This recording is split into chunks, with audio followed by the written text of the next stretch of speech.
Hello everyone, welcome to our channel ECM study centre. আজকের এই ভিডিওতে আমরা প্রেজেন্ট টেন্স নিয়ে আলোচনা করব। এর আগের ভিডিওতে আমি টেন্স কয় প্রকার, টেন্স কী করে চিনতে হয় এগুলো নিয়ে আলোচনা করেছিলাম। তো আজকের এই ভিডিওতে প্রেজেন্ট টেন্সের ওই চারটে ভাগ, তাদের যে ইংলিশ স্ট্রাকচার কী হয় সেই নিয়ে একটু আলোচনা করব। আগের ভিডিওতে প্রেজেন্ট টেন্সের চারটে ভাগ কী করে বাংলায় চিনতে হয় সেটা আমি দেখিয়েছিলাম। তো আজকে ইংলিশটা দেখাবো, মানে বাংলা থেকে ইংলিশ কী করে করতে হয়, প্রেজেন্টে যদি কোনো সেন্টেন্স দেওয়া থাকে প্রেজেন্ট টেন্সের, সেটাকে ইংলিশ কী করে ট্রান্সলেট করতে হবে সেসব নিয়ে একটু আলোচনা হবে। তো তোমরা হেডিং করে নাও প্রেজেন্ট টেন্স।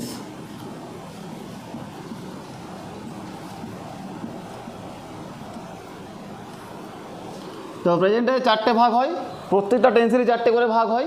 তো প্রেজেন্টে চারটে ভাগ আগে লিখে নাও কোনটা কী কী। প্রেজেন্ট ইনডেফিনেট প্রথম ভাগ হচ্ছে present indefinite, 2 present continuous,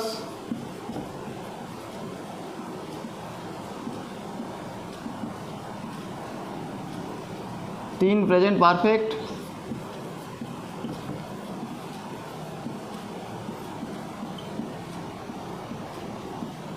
4 present perfect continuous.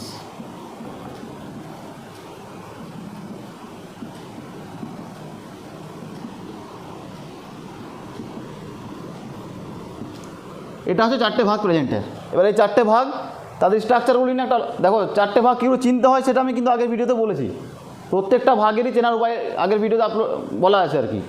তো এটাতে শুধু প্রেজেন্টের চারটে ভাগের স্ট্রাকচার নিয়ে আলোচনা হবে এবং ট্রান্সলেশন কিছু এক্সাম্পল সেগুলো ট্রান্সলেট করে দেখাবো। তো প্রথমে তোমরা প্রেজেন্ট কন্টিনিউয়াস একটা পয়েন্ট করে নাও। কন্টিনিউয়াস থেকে শুরু করব।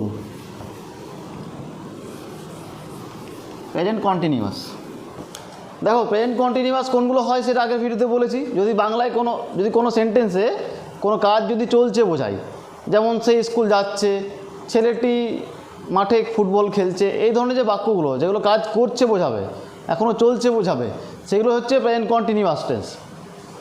তো আজকে এই যে প্রেজেন্ট কন্টিনিউয়াস টেন্সগুলো বাংলাতে যাতে বুঝতে পারলাম এগুলো বাংলা হয়, তাকে ইংলিশ করতে গেলে কীভাবে করতে হয় দেখো সেটা বলছি। তার জন্য ইংলিশে স্ট্রাকচার হয় ভার্বের। আমি বললাম যে 12টা টেন্সের জন্য 12টা ভার্বের স্ট্রাকচার হবে, কারণ টেন্স হচ্ছে ভার্বকে নিয়ে টেন্স হয়। তো প্রত্যেকটা টেন্সের ক্ষেত্রে ভার্বের স্ট্রাকচার আলাদা আলাদা হয়। তো প্রেজেন্ট কন্টিনিউয়াসের ক্ষেত্রে ভার্বের যে স্ট্রাকচার হয় আমি সেটা বলছি, তোমরা আগে লিখে নাও। প্রথমে সাবজেক্ট লিখবে, তারপরে অ্যাম, ইজ অথবা আর, তিনটার মধ্যে যে কোনো একটা বসে আর কি, এভাবে লিখবে আর কি যেভাবে লেখাচ্ছি। তারপর ভার্ব 1 তার সাথে ING plus object plus others, এটা হচ্ছে স্ট্রাকচার। এটা কিন্তু এই সাবজেক্ট, অ্যামিজার, ভার্ব সাথে আইএনজি, অবজেক্ট, আদার্স পুরোটা কিন্তু কোনো টেন্সের স্ট্রাকচার নয়। এটা একটা সেন্টেন্স, এটা একটা সেন্টেন্সের স্ট্রাকচার। এটা হচ্ছে অ্যাসার্টিভ সেন্টেন্স। সেন্টেন্স করাবো তখন ভালো করে বোঝাবো, এখন বলে দিই শুধু। এটা হচ্ছে একটা অ্যাসার্টিভ সেন্টেন্সের স্ট্রাকচার পুরোটা। আর যদি ভার্বের স্ট্রাকচার বলি, এখান থেকে ভার্বের স্ট্রাকচার এটা, এই অ্যামিজার প্লাস ভার্ব 1 আইএনজি, এটা হচ্ছে ভার্বের স্ট্রাকচার। মানে প্রেজেন্ট কন্টিনিউয়াস টেন্সের ভার্বের স্ট্রাকচার হচ্ছে এটা। আর এই যে বাকি লেখালাম এগুলো হচ্ছে এটা সেন্টেন্সের স্ট্রাকচার। এটা হচ্ছে অ্যাসার্টিভ সেন্টেন্সের স্ট্রাকচার। যখন সেন্টেন্স করাবো ডিটেলসে বোঝাবো যে অ্যাসার্টিভ কী করে হয়, ইন্টারোগেটিভ কী করে হয়। এখন জাস্ট বলে দিচ্ছি এটা একটা অ্যাসার্টিভ সেন্টেন্সের স্ট্রাকচার। আর এইখান থেকে এটা হচ্ছে ভার্বের স্ট্রাকচার, অ্যামিজার অথবা অ্যামিজার প্লাস V1 এর সাথে আইএনজি, এটাই হচ্ছে প্রেজেন্ট কন্টিনিউয়াস স্ট্রাকচার। আমি যখন করাবো তখন এই স্ট্রাকচারগুলো সবে এই সাবজেক্ট, অবজেক্ট, আদার্সটা একই থাকবে সবগুলোতে, শুধু এই ভার্বটা প্রতিটা ক্ষেত্রে চেঞ্জ হবে। কারণ আমি একটু আগেই বললাম টেন্স কিন্তু ভার্বের সাথে রিলেশন আছে। যখনই টেন্স চেঞ্জ করো ভার্বের স্ট্রাকচার চেঞ্জ হবে। এই সাবজেক্ট, অবজেক্ট, আদার্স এগুলো এখন চেঞ্জ হবে না, এগুলো সেন্টেন্সের উপর ডিপেন্ড করে। এখন আমি শুধু অ্যাসার্টিভ সেন্টেন্সের স্ট্রাকচারটাই করাচ্ছি। তো যখনই আমি টেন্স চেঞ্জ করবো এই ভার্বের যে স্ট্রাকচার এইটুকুটি চেঞ্জ হবে। বোঝা গেল তো? মানে এটা পুরোটা কিন্তু কোনো টেন্সের স্ট্রাকচার নয়। টেন্সের স্ট্রাকচার শুধু এই ভার্বকে নিয়ে হয়, বারবার করে আমি বলছি, কিন্তু এটা ভালো করে বুঝবে। আমি দেখবে যখন টেন্স চেঞ্জ করবো, এরপর যখন প্রেজেন্ট পারফেক্ট টেন্স করাবো তখন দেখবে এই ভার্বের স্ট্রাকচারটা চেঞ্জ হবে। এটা একটু ভালো করে বুঝে নিও। তো দেখো এবার আমি বলি প্রেজেন্ট কন্টিনিউয়াস টেন্সের মধ্যে এখানে দুখানা ভার্ব আছে, অ্যামিজার এগুলো হচ্ছে একটা ভার্ব, আর ভার্ব 1 এর সাথে আইএনজি এটাও এক ধরনের ভার্ব। তো এখানে অ্যামিজারকে বলা হয় হেল্পিং ভার্ব, আর V1 এর সাথে আইএনজি এটা হচ্ছে মেন ভার্ব। ইংলিশ প্রত্যেক সেন্টেন্সে একটা হেল্পিং ভার্ব থাকে আর একটা মেন ভার্ব থাকে কিন্তু। তো এগুলো হচ্ছে এখানে হেল্পিং ভার্ব, এগুলো তোমরা ভালো করে লিখে নিও। হেল্পিং ভার্ব হচ্ছে এই প্রেজেন্ট কন্টিনিউয়াস টেন্সের ক্ষেত্রে হেল্পিং ভার্ব হচ্ছে অ্যাম অথবা ইজ অথবা আর।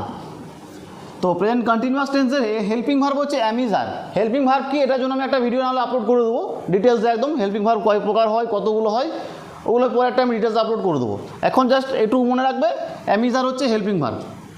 কারণ ইংলিশ টেন্সের ক্ষেত্রে ইংলিশ প্রত্যেকটা সেন্টেন্সে একটা করে হেল্পিং ভার্ব হবে আর একটা করে মেন ভার্ব হবে।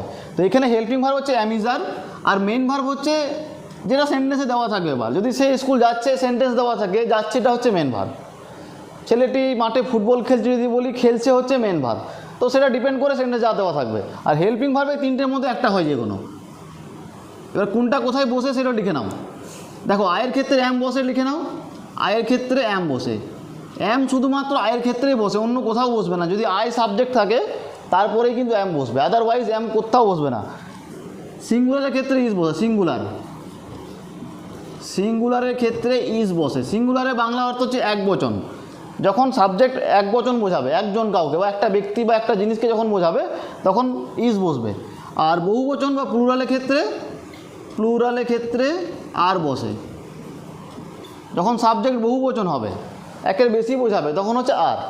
তো অ্যাম ইজ আর কোথায় কোনটা বসে আশা করছি বুঝতে পারছো। আয়ের ক্ষেত্রে অ্যাম, সিঙ্গুলার হলে ইজ, আর প্লুরাল হলে আর। বেশ, এবার দেখো এই স্ট্রাকচারে আমি এখন শুধু অ্যাসার্টিভ সেন্টেন্সেরই ট্রান্সলেশন করব। কারণ প্রত্যেকটা সেন্টেন্সের জন্য স্ট্রাকচার আলাদা আলাদা হয়। যখন সেন্টেন্স করাবো তখন সেটা বোঝাবো। এখন শুধু অ্যাসার্টিভ সেন্টেন্সের স্ট্রাকচার নিয়ে নানা রকম ট্রান্সলেশন করব। ভার্বের স্ট্রাকচার এটুকুটা বারবার বলছি, am is are plus verb সাথে আইএনজি। প্রেজেন্ট কন্টিনিউয়াস টেন্সের স্ট্রাকচার হচ্ছে এইটা। অ্যাম ইজ আর কোথায় বসে বললাম, অ্যাম ইজ আর হচ্ছে হেল্পিং ভার্ব, এটা মাথায় রাখবে। কারণ প্রত্যেকটা টেন্সের ক্ষেত্রে হেল্পিং ভার্ব আলাদা আলাদা হয়। এখানে অ্যাম ইজ আর হচ্ছে হেল্পিং ভার্ব, আর ভার্বের স্ট্রাকচার কী বসবে, ভার্ব সাথে আইএনজি। যাওয়া যদি বোঝায় গোয়িং হবে, খাওয়া যদি বোঝায় ইটিং হবে, যা বোঝাবে তার সাথে আইএনজি হবে, আর অ্যাম ইজ আরের মধ্যে একটা বসবে যে কোনো। এবার দেখো একটা বাংলা সেন্টেন্স বলে আমি বোঝায় একটু ট্রান্সলেট করবো, এগুলো আমি মুছে দিচ্ছি কিন্তু। দেখো আমি বাংলা একটা কন্টিনিউয়াস টেন্সের এক্সাম্পল লিখি। ছেলেটি মাঠে ফুটবল খেলছে, এটা কন্টিনিউয়াস টেন্স। কারণ খেলছে কাজটা এখনও চলছে বোঝাচ্ছে। আগে আমি ভিডিওতে বারবার বলেছিলাম কাজ যদি চলছে বোঝায় তাহলে সেটা হচ্ছে কন্টিনিউয়াস টেন্স। এই জন্য বারবার বলছি, যারা আগের ভিডিওটা এখনও দেখোনি তারা প্রথমেই ওই ভিডিওটা দেখে নাও, তারপর কিন্তু এটা দেখবে। কারণ টেন্সে চেনার উপায় সেটা কিন্তু ওই ভিডিওতে আমি ভালো করে বুঝিয়েছি। এই যে খেলছে চলছে বোঝাচ্ছে বলে কন্টিনিউয়াস, এই জিনিসগুলো খুব ভালো করে বোঝানো আছে। তো এটা হচ্ছে present continuous tense. Present tense কেন হচ্ছে, লতম নেই বলেই প্রেজেন্ট টেন্স, ব নেই এবং লতম নেই বলে প্রেজেন্ট টেন্স, আর চলছে বোঝাচ্ছে বলে কন্টিনিউয়াস টেন্স। এবার দেখো এটা কী ট্রান্সলেট করবো। Subject am is are, verb সাথে আইএনজি, অবজেক্ট আদার্স। তো এখানে সাবজেক্ট দেখো কে, সাবজেক্ট ছেলেটি যে কাজ করছে সেটাই সাবজেক্ট এখানে, তাহলে এটা হচ্ছে সাবজেক্ট। ভার্ব হচ্ছে খেলাটা, এটা ভার্ব। ফুটবল হচ্ছে অবজেক্ট, আর এটা হচ্ছে মাঠে, এটা প্লেস, এটা আদার্সের লিস্টে পড়বে আর কি এটা। তো দেখো প্রথমে কি বললাম, সাবজেক্ট বসবে ছেলেটি, মানে দ্য বয়। এবার ছেলেটি এক বচন না বহু বচন, ছেলেটি বলতে তো একজনকে বোঝানো হচ্ছে। যদি ছেলেগুলি বলতো তাহলে বহু বচন, তাহলে ছেলেটি মানে এক বচন। এক বচনে কী বললাম, অ্যাম ইজ আরের মধ্যে কোনটা বসবে, ইজ। The boy is. এবার খেলছে, খেলা ইংলিশ কি প্লে, এখানে ভার্ব আইএনজি হবে কিন্তু শুধু প্লে না, প্লেয়িং বসবে এখানে, playing. The boy is playing. Object এবার ফুটবল।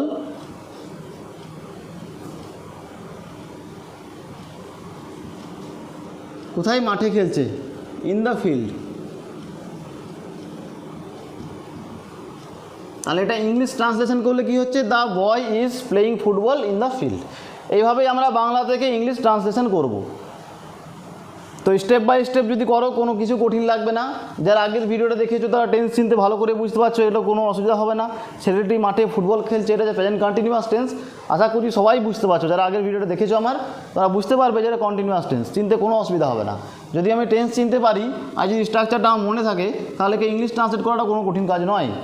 এই স্ট্রাকচারটা যদি মুখস্থ থাকে আর যদি টেন্সটাও চিনতে পারি, তাহলে কিন্তু ট্রান্সলেশন করতে কঠিন কোনো মতেই লাগবে না, খুবই ইজি। তো আমি সাবজেক্ট বসালাম, যেভাবে স্ট্রাকচারটা যা আছে স্ট্রাকচার দেখে দেখে বসিয়ে দিলাম।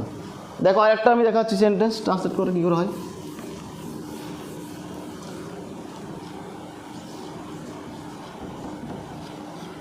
আমি বই পড়ছি, এটা লিখলাম। দেখো পড়ছি মানে কাজটা এখনও চলছে, কাজ চলছে মানেই কন্টিনিউয়াস টেন্স। আর এটা প্রেজেন্ট টেন্স তো ল তো নেই ব নেই বলে প্রেজেন্ট টেন্স, তাহলে প্রেজেন্ট কন্টিনিউয়াস টেন্স। এবার এটা কী করে ট্রান্সলেট করবো? প্রথমে সাবজেক্ট মানে আই, দেখো অ্যাম ইজারের মধ্যে কোনটা বসবে আমি বললাম, আয়ের ক্ষেত্রে অ্যাম বসে, তাহলে আই অ্যাম। এ ভার্ব ওয়ানের সাথে আইএনজি, এখানে ভার্ব মানে হচ্ছে পড়া রিড, তার সাথে রিডিং হবে। আই এম রিডিং, বই মানে বুক, আই এম রিডিং বুক। আচ্ছা বুকের আগে একটা আর্টিকেল দেওয়াটা ঠিক ভালো জিনিস, বিনা এভাবে লেখা যায় না article. I am reading a book, article দিতে হবে। একটা বই না থাকলেও একটা হয় দা বুক বা এ বুক এরকমভাবে দিতে হয়। এখানে আই এম রিডিং এ বুক লিখবে, শুধু বুক লিখলে সেন্টেন্সটা পুরোটা ঠিক হয় না।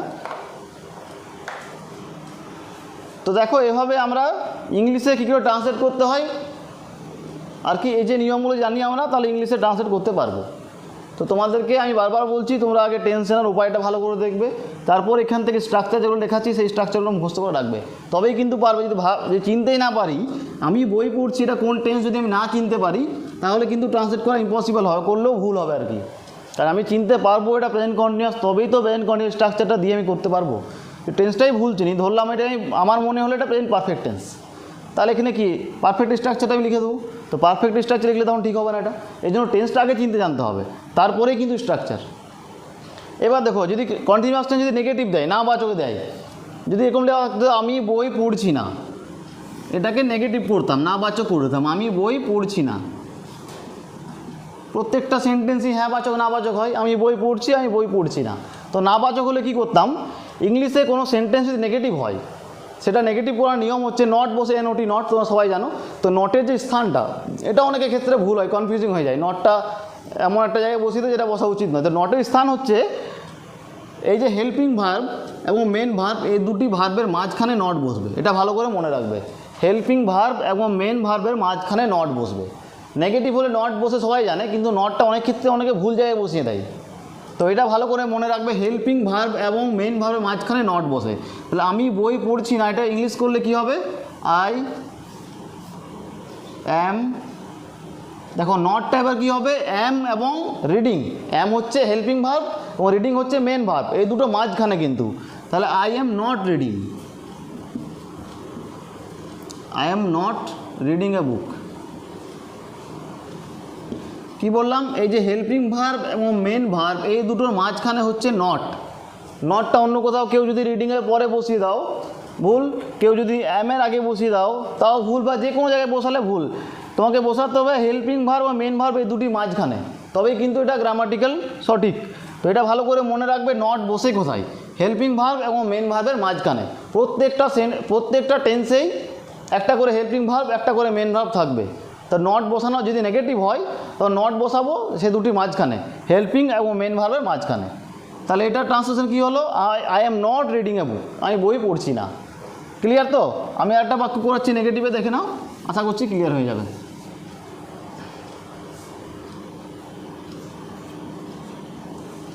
সে একটা ছবি আঁকছে,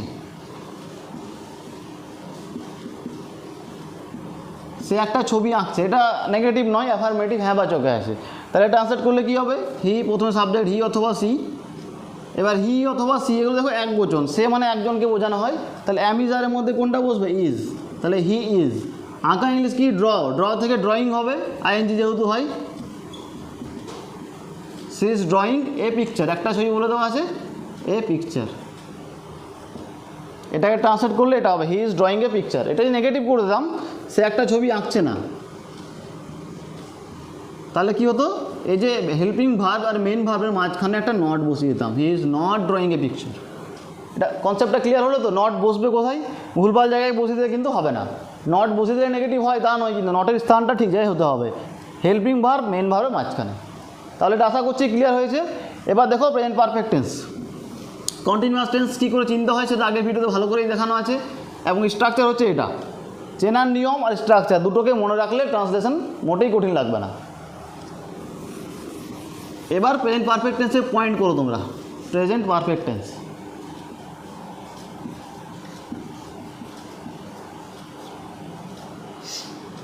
দেখো প্রেজেন্ট পারফেক্ট টেন্স কোনগুলোকে বলা হয় সেটা আমি আগের ভিডিওতে বলেছিলাম। প্রেজেন্ট টেন্সে কোনো কাজ যদি হয়ে গেছে বোঝায়, পাস্ট টেন্স হবে না, কিন্তু কাজটা হয়ে গেছে বোঝাবে, সেগুলোই হচ্ছে প্রেজেন্ট পারফেক্ট টেন্স। যেমন সে একটা ছবি এঁকেছে, সে একটা ছবি এঁকেছে। দেখো এঁকেছে এটা কিন্তু পাস্ট টেন্স নয়, কেন নয়? দেখো ভার্বের শেষে এঁকেছে ভার্ব, এর শেষে লতম নেই, লতম হলে পাস্ট টেন্স হতো, আদারওয়াইজ পাস্ট টেন্স হয় না। এটা আমি চেনার উপায় খুব ভালো করে বলেছি। তাহলে এটা পাস্ট টেন্স নয়, অথচ কাজটা হয়ে গেছে বোঝাচ্ছে। সে একটা ছবি এঁকেছে মানে কি কাজটা তার কমপ্লিট, আঁকা কাজটা হয়ে গেছে। তো পাস্ট টেন্স নয় অথচ কাজ হয়ে গেছে বোঝায়, সেগুলোই প্রেজেন্ট পারফেক্ট টেন্স। এবার এগুলোকে কী করে ইংলিশ ট্রান্সলেট করবো? এগুলো ভার্বের স্ট্রাকচার কী হয় লিখে নাও। স্ট্রাকচার বলে লিখবে সাবজেক্ট প্লাস হ্যাভ অথবা has plus V3 plus object plus others.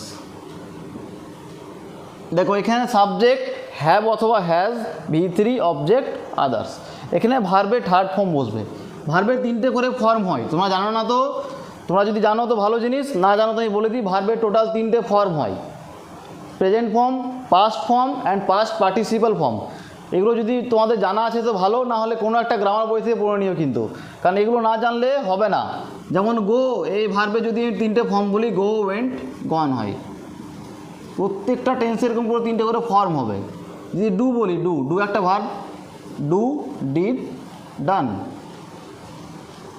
ধরো একটা ভার্ব বললাম কাম, কাম থেকে কেম, আবার V3টা কাম হয়ে যায়, কাম, কেম, কাম। তো এগুলো মুখস্থ করতে হবে কিন্তু। ভার্বে 3টে ফর্ম হয়, প্রথম ফর্মকে V1 বলি আমরা শর্টকাটে, এটাকে অ্যাকচুয়ালি প্রেজেন্ট ফর্ম বলা হয়।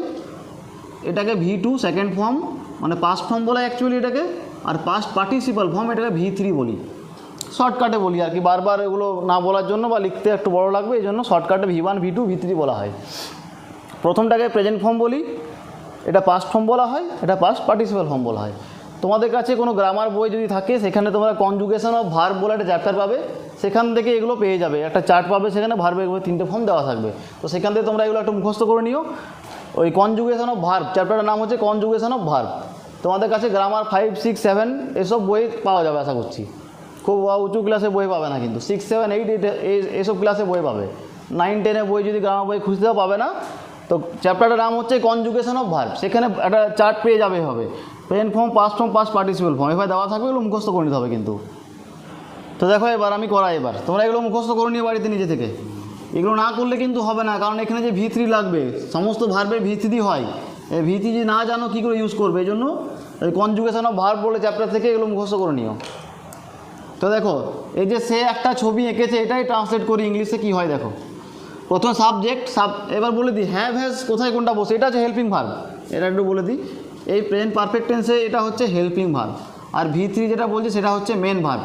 বাক্যে যেটা ভার্ব দেওয়া থাকবে সেটাই মেন, যে এখানে এঁকেছে বলেছে, আঁকা হচ্ছে মেন ভার্ব, আর হ্যাভ অথবা হ্যাজ এটা হচ্ছে হেল্পিং ভার্ব।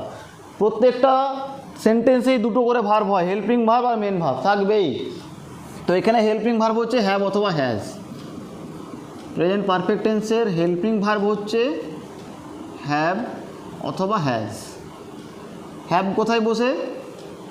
আই বাদ দিয়ে সমস্ত একবচনের ক্ষেত্রে, আই বাদ দিয়ে অল সিঙ্গুলার এর ক্ষেত্রে হ্যাজ বসে, বাকি সব ক্ষেত্রে হ্যাভ বসে, বাকি সব ক্ষেত্রে হ্যাভ। তাহলে আই বাদ দিয়ে যত একবচন হয় সব সেগুলো ক্ষেত্রে হ্যাজ, এবং বাকি সব ক্ষেত্রে হ্যাভ, মানে আয়ের ক্ষেত্রেও হ্যাভ বসবে। মানে এক কথায় থার্ড পারসন সিঙ্গুলারও বলতে পারি আমি। তো এইভাবে মনে রাখবে, আই বাদ দিয়ে যত একবচন হয় সিঙ্গুলার নাম্বার সেগুলো ক্ষেত্রে হ্যাজ বসবে, বাকি সব ক্ষেত্রে হ্যাভ বসবে, আয়ের ক্ষেত্রে বা বহুবচনের ক্ষেত্রে হ্যাভ বসবে।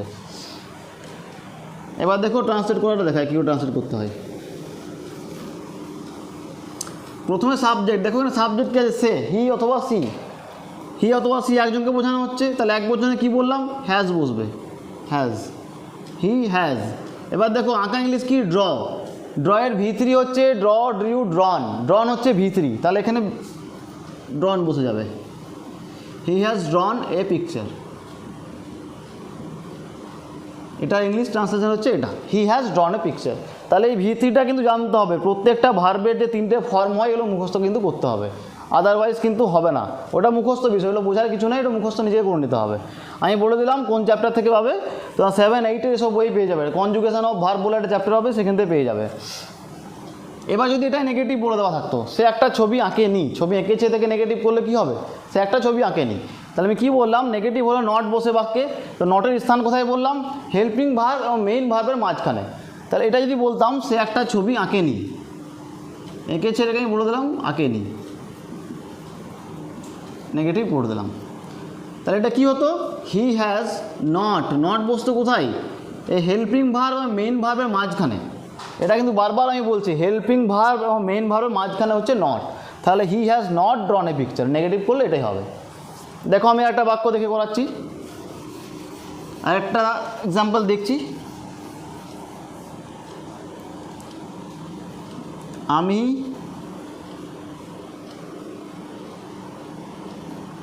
ভাত খেয়েছি। দেখো ভাত খেয়েছি, খেয়েছি মানে কাজটা কমপ্লিট হয়ে গেছে, অথচ পাস্ট টেন্স নয়, কারণ লতম নেই। দ্যাট মিনস এটা প্রেজেন্ট পারফেক্ট টেন্স। এটা ট্রান্সলেট কী করে করব, আমি হচ্ছে সাবজেক্ট আই, কি বললাম, আই কিন্তু একবচন হলেও হ্যাজ বসবে না, আই একবচন হলেও হ্যাভ বসবে, কিন্তু এটা একটা ব্যতিক্রম। আই হ্যাভ V3 খাওয়া, ইট, ইট থেকে হচ্ছে ইটেন, ইট থেকে eaten, I have eaten rice, object rice. এটা হয়ে গেল ট্রান্সলেশন। এবার যদি নেগেটিভ দেওয়া হতো, আমি ভাত খাইনি, খেয়েছি থেকে বলতাম আমি ভাত খাইনি, যদি আমি ভাত খাইনি এটা বলে দিতাম, তাহলে কি হতো, এই যে helping verb have, main verb eaten, এই দুটো মাঝখানে নট বসিয়ে দিতাম, I have not eaten rice. তাহলে নেগেটিভ কী করে করতে হয় এটাও ভালো করে মনে রাখবে, কারণ এটা অনেকেরই ভুল হয়। এই জন্য আমি ডিটেলসে বলছি যে নট বসবে কোথায়, বারবার করে বলে দিচ্ছি। তা নেগেটিভ হলে হেল্পিং আর মেন ভার্বের মাঝখানে নট বসিয়ে দেবে, বাস এইটুকু। তাহলে প্রেজেন্ট পারফেক্ট আশা করছি বোঝা গেল। এবার প্রেজেন্ট পারফেক্ট কন্টিনিউয়াস টেন্স।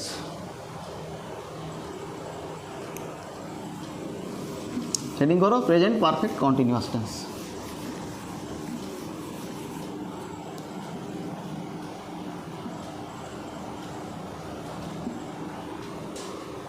দেখো প্রেজেন্ট পারফেক্ট কন্টিনিউয়াস কোনগুলো হয় চেনার উপায় কী বলেছিলাম, প্রেজেন্ট কন্টিনিউয়াস টেন্সের সাথে সময় যখন দেওয়া থাকবে, মানে সে স্কুল যাচ্ছে, প্রেজেন্ট কন্টিনিউয়াস টেন্স, সে 2 ঘন্টা ধরে স্কুল যাচ্ছে, এটা হচ্ছে present perfect continuous tense.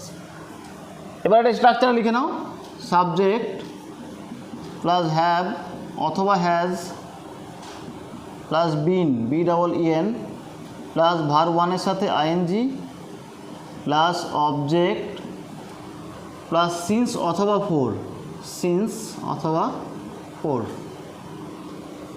Plus time. এখানে সময় থাকবে, কারণ পারফেক্ট কন্টিনিউয়াস সময় দেওয়া থাকবে, যেন উপায়টা লেখানো হচ্ছে ভালো করে, কন্টিনিউয়াস টেন্স তার সাথে সময় দেওয়া থাকবে।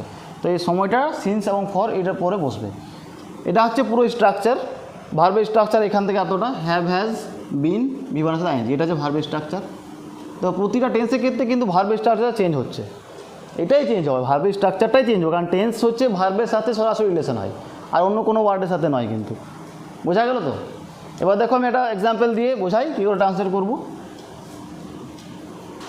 সে 2 ঘন্টা ধরে খেলছে।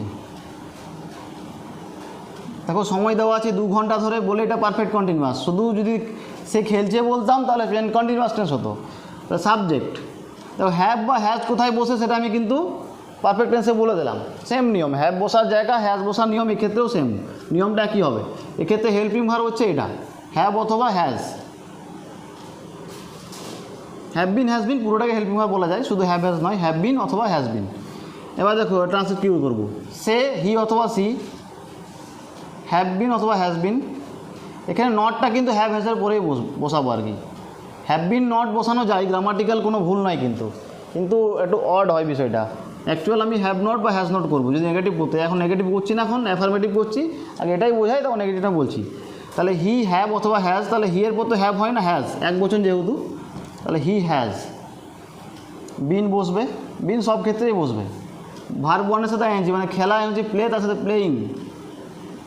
এখানে কোনো অবজেক্ট নেই, কী খেলছে বলে দেওয়া নেই, শুধু খেলছে, তাহলে অবজেক্ট বাদ গেল। এবার সিন্স অথবা ফর, এই দুটোর মধ্যে কোথায় কোনটা বসবে এটাও জানতে হবে। এবার যদি ধরে দেওয়া থাকে বাংলাতে তখন এটা বসবে, আর যদি থেকে দেওয়া থাকে তখন এটা সিন্স। এটা ভালো করে মনে রাখবে। যদি এখানে দেওয়া থাকতো সোমবার থেকে, রবিবার থেকে বা সকাল থেকে, তখন হতো সিন্স, আর এই ধরে দেওয়া থাকলে ফর। ওকে, তাহলে he has been playing, since অথবা ফরের মধ্যে ফর হবে। টাইম দেওয়া আছে কত এখানে, 2 ঘন্টা ধরে, ফর 2 আওয়ার্স। আর এটা ট্রান্সলেট করলে এটা হবে he has been playing for 2 hours. তাহলে ফর অথবা সিন্স কোথায় বসে এটাও বলে দিলাম, তোমরা ভালো করে এটা লিখে নিয়ে গেলো, পয়েন্ট আউট করে নিও সব। কিন্তু ধরে থাকলে বাংলাতে ফর হবে, থেকে থাকলে সিন্স হবে। দেখো থেকে দিয়ে বাক্য বলছি,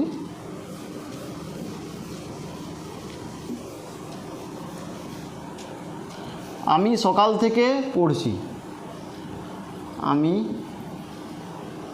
সকাল থেকে পড়ছি। তাহলে সকাল থেকে পড়ছি, এটা কী করবো, প্রথম সাবজেক্ট আয়ের ক্ষেত্রে হ্যাভ বসে যায়, বিন সব ক্ষেত্রেই বসবে পারফেক্ট কন্টিনিউয়াসে। পড়ছি ইংরেজি reading, I have been reading. এই যে থেকে বোঝাচ্ছে, তখন আর এবার কী প্রিপারেশন হবে, সিন্স হবে, সিন্স মর্নিং। তাহলে I have bin reading since morning. তো কোথায় সিন্স কোথায় ফর বসবে এটা বোঝা গেল। এটা অনেকের কিন্তু ভুল হয়, এটা প্রচুর ভুল হয়। তো এটা চেনা খুবই সহজ, কঠিন কিছু নাই। এখানে থেকে থাকলে সিন্স, আর ধরে থাকলে ফর, এইটুকু। এবার নেগেটিভ থাকলে কি হবে, হ্যাভ অথবা হ্যাজের পর নট বসিয়ে দেবো। যদি বলতো আমি সকাল থেকে বই পড়ছি না, I have not been reading since morning. বা I have been not reading করলেও ভুল কিছু হবে না, I have been not reading since morning এটাও করতে পারো। I have been not reading since morning এটাও করা যায়, আর I have not been reading since morning এটাও করা যায়, যেটা খুশি করবে।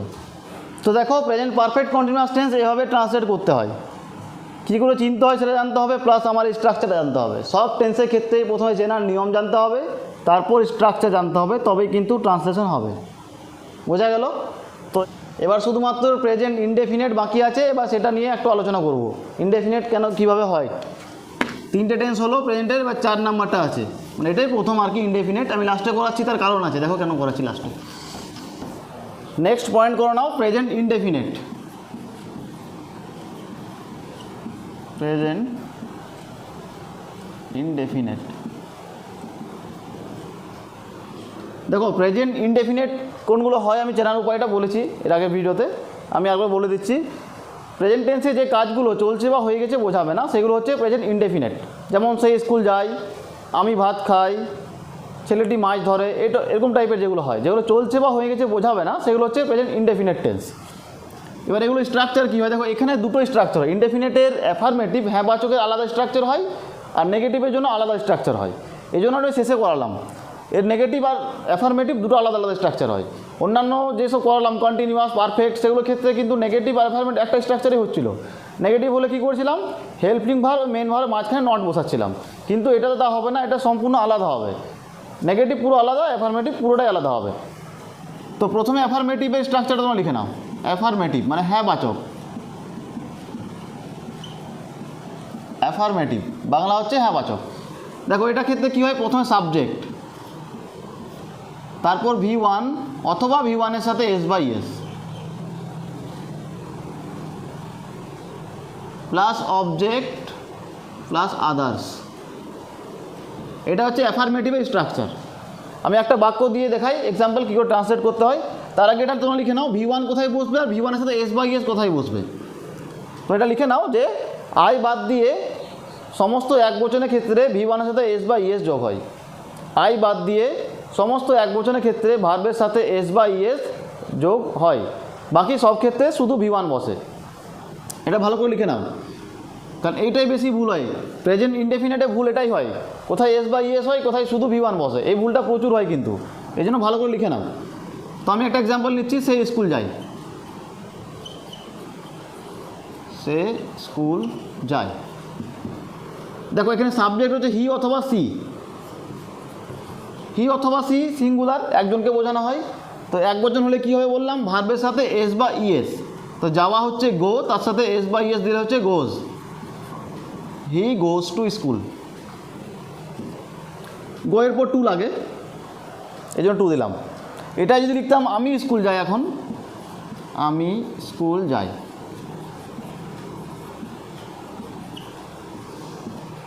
আর এটা কি হতো দেখো, আই বাদ দিয়ে বলেছিলাম যে কোনো এক বচনের ক্ষেত্রে এস বাই এস বসে, কিন্তু আই বাদ দিয়ে। তো আয়ের ক্ষেত্রে কিন্তু এস বাই এস হবে না, আয়ের ক্ষেত্রে শুধু গো বসে যাবে, আই গো টু স্কুল। বোঝা গেল?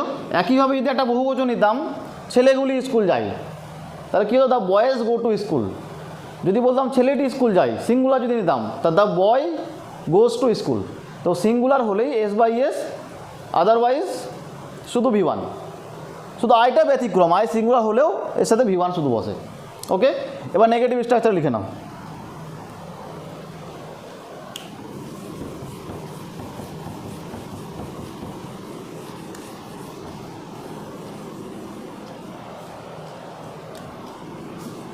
নেগেটিভ নাবাচক, নাবাচকের ক্ষেত্রে স্ট্রাকচারটা হচ্ছে প্রথমে সাবজেক্ট প্লাস ডু অথবা does plus not plus V1 plus object plus others dot dot যা ছিল আর কি। শুধু এখানে চেঞ্জ কী হলো, ডু অথবা ডাজ বসছে, তারপরেই নট বসবে। এবং এটা খুব মেজর চেঞ্জ, এটা ভালো করে মনে রাখবে, এখানে শুধু V1 বসে, এখানে আর V1 এর সাথে এস বাই এস কোনো মতেই বসবে না। নেগেটিভের ক্ষেত্রে শুধু V1ই কিন্তু বসবে, সেটা এক বচন হোক আর বহু বচন হোক, যা হবে। তো একটা এক্সাম্পল নিচ্ছি, সে স্কুল যায় না, এটা যদি লিখি, সে স্কুল যায় না, তাহলে হি অথবা সি প্রথমেই। ডু কোথায় বসে, ডাজ কোথায় বসে বলে দিই, আই বাদ দিয়ে সমস্ত এক বচনের ক্ষেত্রে ডাজ, বাকি সব ক্ষেত্রে ডু বসে। আই বাদ দিয়ে সমস্ত এক বচনের ক্ষেত্রে ডাজ, বাকি সব ক্ষেত্রে ডু বসে। তাহলে হি অথবা সি এক বচন, ক্ষেত্রে ডাজ বসবে, হি ডাজ, তারপরে নট, হি ডাজ নট। তাও V1 কিন্তু এখানে বারবার বলে দিচ্ছি, এখানে যে ভুলটা, অনেক ভুল হয় এটা, অনেকেরই দেখেছি এই ভুলটা হয়, ডাজ প্লাস আবার গোজ করে দেয়, এটা কিন্তু কখনোই হবে না। নেগেটিভের ক্ষেত্রে শুধু V1, তাহলে he does not go to school. এটা কিন্তু খুব ভালো করে নোটিস করবে, এখানে V1 এর সাথে এস বাই এস যোগ হয় না নেগেটিভের ক্ষেত্রে। আর একটা এক্সাম্পল আমি লিখছি দেখো, এটা যদি লিখতাম আমি স্কুল যাই না, তাহলে কী হতো, আমি স্কুল যাই না। আই দেখো, আয়ের ক্ষেত্রে ডু না ডাজ হবে, কি বললাম, আই হচ্ছে ব্যতিক্রম, আই এক বচন হলেও কিন্তু ডাজ হবে না, ডু হবে। তাহলে I do not go to school. একইভাবে যদি বলতাম আমি সে চা পান করে, অ্যাফার্মেটিভ প্রথমে দিলাম, সে চা পান করে, এটা ইংলিশ কী হবে, সে হচ্ছে হি অথবা সি, পান করা ইংলিশ কি ড্রিঙ্ক, কিন্তু চা পানের ক্ষেত্রে ড্রিঙ্ক না দিয়ে টেক করাটা ভালো, মানে ড্রিঙ্কের ইউজ হয় না, টেক। তাহলে টেক, TAKE টেক, তার সাথে এস যোগ হবে, কারণ হি হচ্ছে এক বচন, এক বচনের ক্ষেত্রে এস বাই এস যোগ হয়। এটা কিন্তু নেগেটিভ নয়, নেগেটিভ হলে আলাদা কিছু হতো, তাহলে হি টেক্স টি। এটা যদি নেগেটিভ করি, সে চা পান করে না, না যোগ করে দিলাম, তাহলে কী হতো, he does not take tea. এখানে আর টেক্স হবে না, টেক টি। এটা বারবার কিন্তু আমি বলছি, এই জায়গাটা প্রচুর ভুল হয়, এটা ভালো করে নোটিস করবে। নেগেটিভের ক্ষেত্রে কিন্তু ভার্বের সাথে এস বাই এস যোগ হয় না। তাহলে এটাই হচ্ছে প্রেজেন্ট ইনডেফিনেটের ট্রান্সলেশন করার নিয়ম। তো প্রেজেন্ট টেন্সের চারটে ভাগই আমাদের হয়ে গেল, পারফেক্ট, পারফেক্ট কন্টিনিউয়াস, সমস্ত চারটে ভাগই আমাদের ভালো করে ডিসকাশন হয়েছে। চেনার উপায়গুলো আমি আগে যে ভিডিও আপলোড করি সেখানে দেওয়া আছে, আজকের এখানে চেনার উপায়গুলো আমি বলেছি, কিন্তু আগেরটাতে কি চেনার উপায়গুলো অনেক এক্সাম্পল দিয়ে বোঝানো আছে, মানে যারা হয়তো বুঝতে পারছো না এটা থেকে, এই জন্যই বলছি তোমার আগেরটা একবার দেখে নিও, কারণ ওখানে চেনার উপায়টা খুব ভালো করে এক্সাম্পল দিয়ে দিয়ে বোঝানো আছে। এখানে বললাম জাস্ট একটু বলেছি, অত এক্সাম্পল দিয়ে আমি বোঝাইনি। আর এখানে স্ট্রাকচারগুলো এবার আমি বলি, যদি চেনার উপায়টা করলাম ধরো, আর স্ট্রাকচারটা করলাম, দুটো যদি একসাথে করে নিই, তবে কিন্তু ট্রান্সলেশন করতে আর কোনো সমস্যা হবে না। আমি যদি এটা চিনতে পারি প্রেজেন্ট ইনডেফিনিট টেন্স, আর যদি এটা স্ট্রাকচার আমার জানা থাকে, তাহলে কিন্তু ট্রান্সলেশন করতে কোনো প্রবলেম হবে না, মানে টেন্সে অ্যাটলিস্ট কোনো ভুল হবে না। হয়তো ওয়ার্ড না জানতে পারলে ট্রান্সলেটটা করতে পারবে না, সেটা অন্য ব্যাপার, কিন্তু টেন্সটা ভুল হবে না, ভার্বের স্ট্রাকচারটা ভুল হবে না। ওকে, তো আজকে প্রেজেন্ট টেন্সের চারটে ভাগ পুরো ডিসকাশন হয়ে গেল। আজকে এতটাই থাক, আমি নেক্সট ভিডিওতে পাস্ট টেন্স নিয়ে আলোচনা করবো, পাস্টের চারটে ভাগ কী চিনতে হয় এবং তাদের স্ট্রাকচার, তাদের ইংলিশ ট্রান্সলেশন কী করে করতে হয়, এসব নিয়ে আলোচনা করবো।